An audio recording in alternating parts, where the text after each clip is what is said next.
Hey, what's going on? It's Gary Wilson here, and in this video I'm going to talk about what I feel are the most important things that any entrepreneur or business owner needs to take into consideration when they're running a company.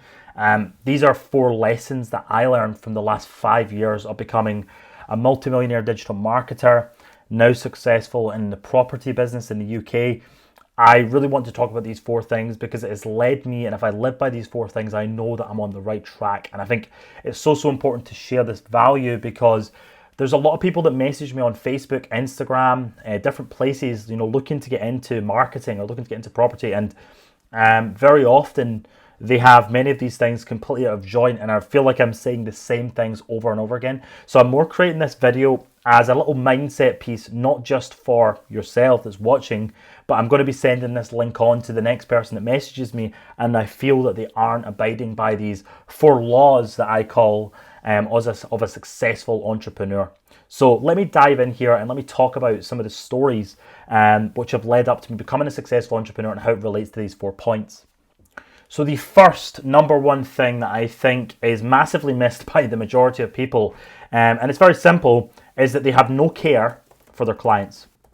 Okay, so for those of you who don't know me well, I was very active in the SEO business, and I was a web designer actually at a very young age, and I had my own web design agency, I had my own SEO agency, and one of the things I did at the start is I did it for me.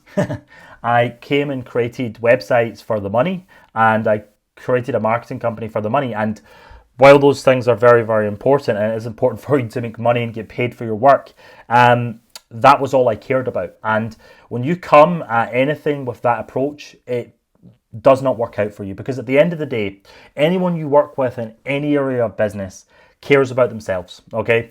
And if you can completely change the approach, okay, to make your business all about the people you're serving, it massively changes you to make better products and better services for those people. And when you do that, you're going to make more money anyway, okay?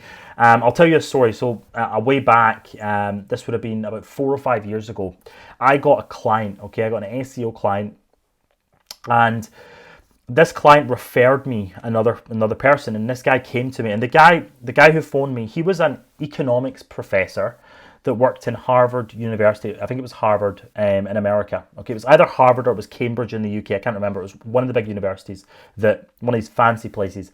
Anyway, he phoned me and he said he wanted to do SEO. Okay, he wanted to rank on Google for keywords around his lecturing services that he was doing outside of his class activities. Now, for anyone that has a kind of sensible logic in marketing, you would understand that his target market is extremely small, okay? Because he's only doing lecturing for people that were in his university. Now, he didn't understand, okay, that, this side of the marketing, but he probably had a target audience of maybe 500 people, which were students that were in his university. So this guy had referred me to him. This guy had phoned me, and he literally was offering me money on the phone. He was like, I've got a lot of money. I'm really wanting to get more lecturing students. He charges a lot of money per student apparently. And he was offering to pay me £1,000 a month. Now, at the time when he offered me this, that was a lot of money, okay? But I politely declined the service, and I explained to him not to do SEO because there's not going to be much search volume in Google for something that has that small a target market. And I recommended him not to pay a marketing agency for anything. And I said, go and put some leaflets up and give them out to your students, or maybe do some stuff on social media organically. Try and find a group that those students would be in and do some stuff on there. And that's what he went off to do. So I turned down the client, okay, in a time where I really needed the money for me, okay? And then 2 weeks later, I kid you not, somebody else phoned me from London. And this was basically a doctor. I'm not going to go into the niche too much, but this was a doctor in London who basically became one of my biggest clients. And this guy paid me about £2,000 a month. I quoted him. He was perfect for my service. I could help him out. I quoted him £2,000 a month, and he took it straight away. And I was like, how is this so easy? Like, how is this guy so sold? And what I found out later on was that he was one of the closest friends to the guy who was in the university, okay, that I had turned down. So the point was, by thinking long term and actually having an approach where you want to help people out and offer people the right service, you typically get more back in the long term. And that's why I feel I've got so much back, because I actually do care about the people I work with. I will not sell someone something if I don't think it's right for them. It's just not in my personal morals to do that. And that is the number one thing that I think so many entrepreneurs, so many business owners miss out on, and it causes them to critically lose out long term. The second thing that I want to talk about is trusting others.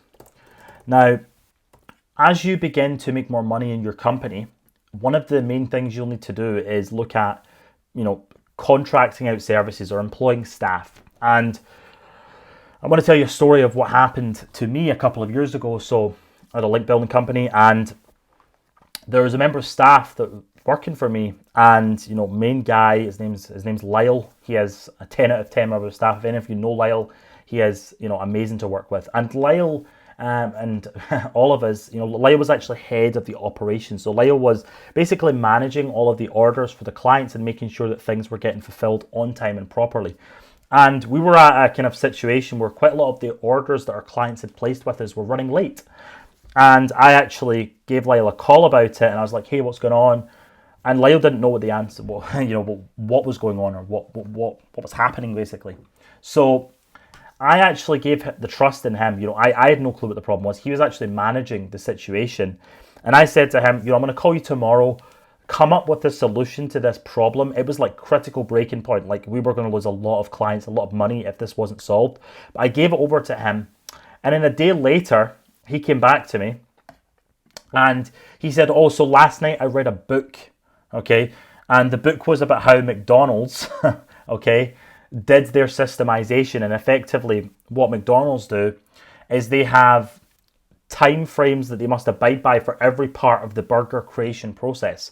Okay, so the first stage is they have to get the patty down in 10 seconds, they have to get the bun down in 5 seconds later, and in 3 seconds later they need to get the lettuce on, so on, and that's how they get a burger done in 30 seconds. Now, our sales process was basically just had a start date and an end date, okay? And there was nothing in the middle. There was no middle dates to actually put deadlines on parts of the process at that time.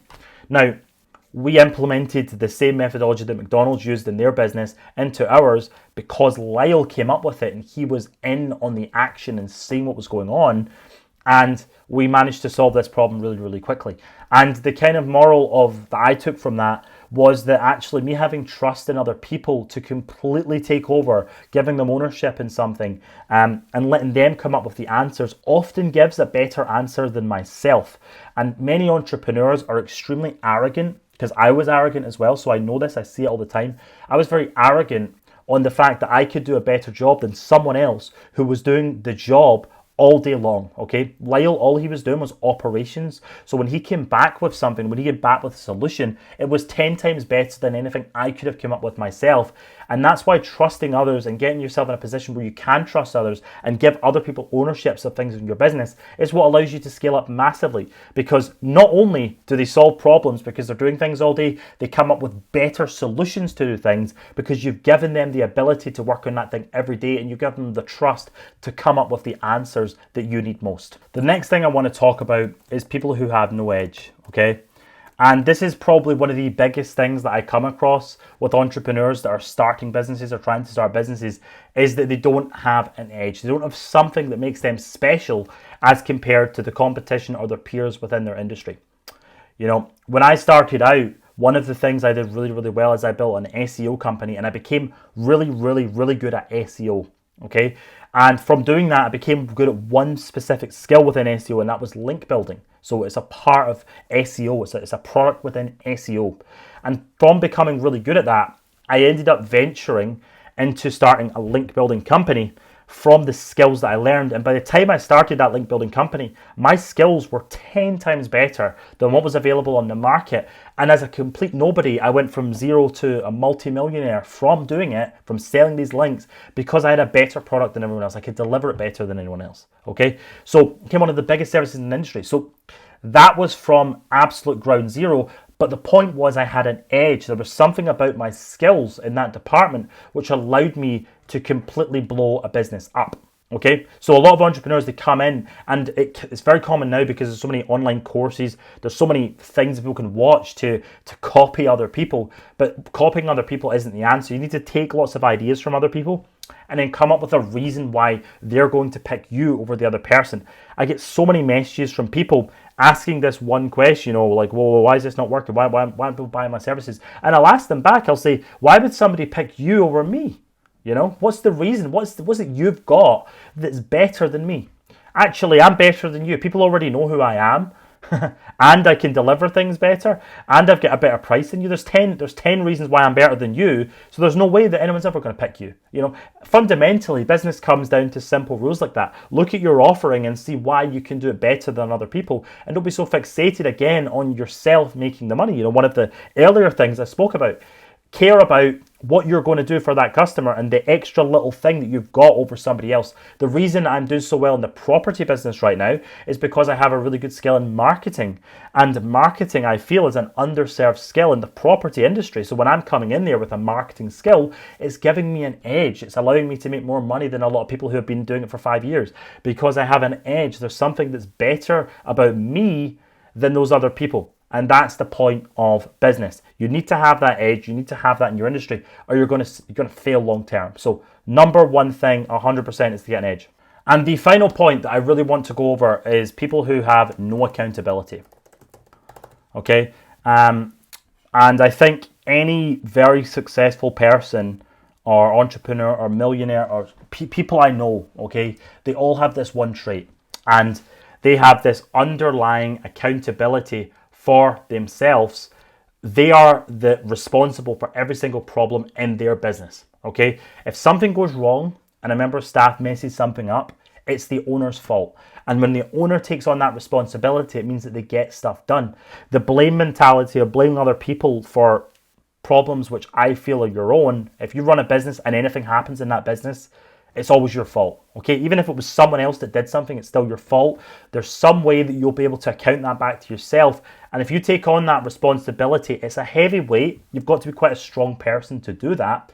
But it means that you actually get stuff done because you take on the shit so that out comes the good stuff, the solutions. And that's ultimately what is going to make you a better entrepreneur. So I live by this on a daily basis. It's something that frustrates me a lot of times when people message me and they try to blame other people or other things for their problems. Oh, I've not got enough time. Well, make time. Like, you're responsible for everything that happens in your life. You can decide what you get out of it.